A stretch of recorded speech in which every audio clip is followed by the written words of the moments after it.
생각은 어떻게 글이 되는가? 모든 글쓰기에는 훈련이 필요하다.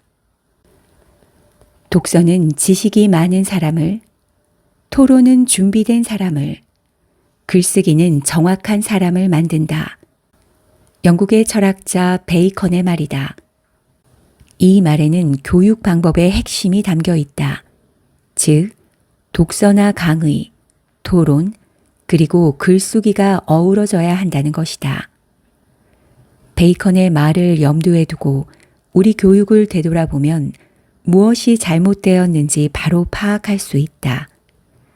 많이 읽게 하고 강의로 많은 정보를 전달하지만 토론과 글쓰기는 빠져 있다.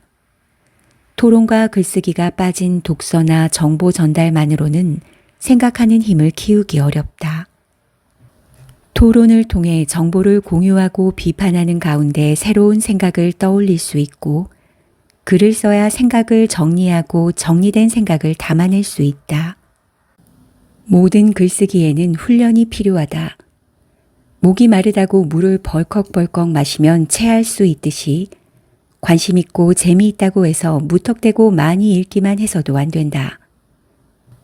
그 대신 읽거나 관찰한 내용을 자신의 글로 정리하면서 다시 읽어야 한다. 자신의 상태를 드러내는 글은 솔직할수록 바로잡을 부분이 분명해진다. 이렇게 정리된 글들은 글쓴이 자신의 중요한 지적 자산이다. 필요할 때 다시 찾아보면서 잘못 이해했던 부분을 바로잡을 수 있고 더 생산적인 쪽으로 탐구 방향을 돌릴 수 있게 해주기 때문이다. 글쓰기 습관을 위한 몇 가지 조언. 글을 쓰려는 동기나 각오가 생겼다면 바로 쓰는 대신 글쓰기에 대한 태도를 점검해 볼 필요가 있다. 태도는 우리 삶의 많은 부분에 큰 영향을 준다. 스탠퍼드 대학의 캐럴 드웩 교수는 지적 능력에 대해 두 가지 다른 태도를 확인했다. 성장 태도를 가진 사람은 배우고 노력하면 지적 능력이 향상된다고 생각하는 반면, 고정 태도를 가진 사람은 지적 능력은 타고나며 노력해도 변화가 없다고 생각한다는 것이다. 이 두 가지 태도는 지능과 무관한데 일반적으로 성장 태도를 취하는 사람들이 더 잘 배우고 어려움에 봉착해도 더 잘 극복한다는 결과가 반복적으로 관찰되었다. 우리도 글을 잘 쓰려면 글쓰기에 대해 성장 태도를 가질 필요가 있다. 글을 쓰려는 동기와 글쓰기에 대한 태도는 글쓰기 습관을 형성하는 데 있어 매우 중요하다. 일단 글쓰기 습관이 형성되면 생각한 것을 기록하기 위해 쓸 뿐 아니라 생각하기 위해서도 글을 쓸 수 있게 된다. 일단 써보면 생각이 떠오르지 않아도 못 쓰는 것이 아니라 쓰지 않기 때문에 생각이 떠오르지 않는다는 것을 경험할 수 있다. 그렇다면 글쓰기 습관을 만들기 위해 어떻게 해야 할까? 습관을 만들기 위해서는 앞에서 언급한 성장 태도와 함께 의도적 연습이 필요하다. 꾸준히 쓰는 사람이 잘 쓰게 된다. 첫째, 정해진 시간과 장소에서 글쓰기를 반복한다. 처음에는 단편적인 생각을 나열하는 데서 시작할 수 있다. 둘째, 한 번에 많이 쓰는 대신 가능하면 매일 같은 시간 동안 지속적으로 쓴다. 글은 느낌이 올 때 쭉 써내려가야 한다고 잘못 생각하는 사람들이 많다.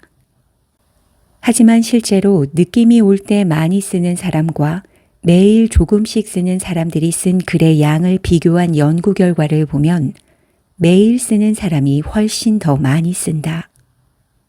결국 꾸준히 쓰는 사람이 잘 쓰게 된다.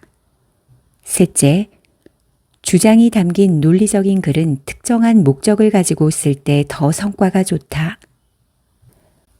넷째, 자신의 생각이 담긴 글을 잘 쓰려면 객관적인 지식을 전달하는 텍스트보다는 글쓴이의 주장이 담겨 있는 글을 읽은 다음 그 주장에 대한 자신의 입장을 정리해 보는 것이 좋다. 글쓴이가 주장을 어떤 방식으로 전개하는지 분석해 보고 그 주장에 대해 찬성이든 반대이든 자신의 입장을 발전시킬 필요가 있다. 다섯째, 자신이 쓰는 글의 내용을 누군가에게 말해보는 것이다. 그 목적은 자기 자신뿐 아니라 다른 사람의 피드백을 얻기 위해서이다.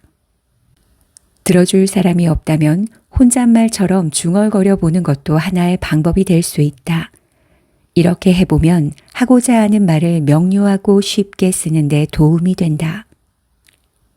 마지막 여섯째, 누군가가 자신이 쓴 글에 대해 피드백을 요청하면 그 요청을 최대한 받아들이라는 것이다. 이는 다른 사람의 글에 대해 피드백을 주는 것은 글을 어떻게 써야 하는지를 배울 수 있는 절호의 기회이기 때문이다. 어떤 글이 왜 좋은지 혹은 그렇지 않은지 생각하다 보면 글을 보는 안목을 발전시킬 수 있다. 다른 많은 일에서처럼 글쓰기에서도 각자 따로 고민하는 대신 서로 협력하고 피드백을 주고받으면 글쓰기의 생산성을 크게 향상시킬 수 있다. 쓰고, 고치고, 다시 쓰기 위하여. 책을 통해 글쓰기를 간접적으로 배우는 것에는 한계가 있다. 직접 쓰고 고쳐봐야 글쓰기의 맛과 위력을 경험할 수 있기 때문이다. 첫 문장부터 완벽하게 쓰려는 욕심을 부리지 않기 바란다. 처음에는 대략적인 주장을 담는 것으로 충분하다. 어렵사리 마음에 드는 문장을 만들어냈지만 논의의 흐름상 빼야 할 경우가 비일비재하기 때문이다. 처음에는 큰 돌을 넣고 그 다음에 조약돌, 마지막에 모래를 채워야 빈틈없이 항아리를 채울 수 있는 것처럼 글의 전체 구조를 잡고 점차 세부 사항을 다듬어야 한다. 글로 표현된 자신의 생각을 다듬은 다음 다른 사람과 적극적으로 나누는 노력은 아무리 강조해도 지나치지 않을 정도로 중요하다. 그들은 내가 미처 보지 못한 빈틈을 쉽게 포착하여 더 채워야 하거나 빼야 할 부분에 대해 예리한 피드백을 제공해 줄 수 있다. 다양한 피드백을 받을수록 글의 완성도를 높일 수 있다는 것을 명심하고 실제로 경험하기 바란다. 관심을 가진 분야에 기여할 수 있는 독창적인 글을 쓰기 바라지만 그 과정에서의 소소하고 확실한 즐거움도 놓치지 않기 바란다. 마음에 드는 문장, 더 간결한데도 더 깊이 있는 생각이 담긴 문장. 처음 글을 쓰기 시작했을 때에는 생각지도 못했던 통찰이 담긴 문장을 쓰고 나면 기뻐하고 자축할 필요가 있다. 이런 문장도 글쓰기를 통한 탐구의 소중한 산물이기 때문이다. 좋은 문장을 축적하는 활동과 그 안에 담긴 아이디어들을 일관성 있게 연결하는 활동 간에 적절한 균형을 유지했으면 하는 바람도 있다. 이 둘을 꾸준히 하다 보면 기존 연구가 간과한 부분을 찾아내는 행운을 경험할 수 있다. 지적 탐구 활동의 궁극적 목표는 우리 자신과 세상을 더 잘 이해하는 동시에 이들을 더 낮게 변화시키는 것이다.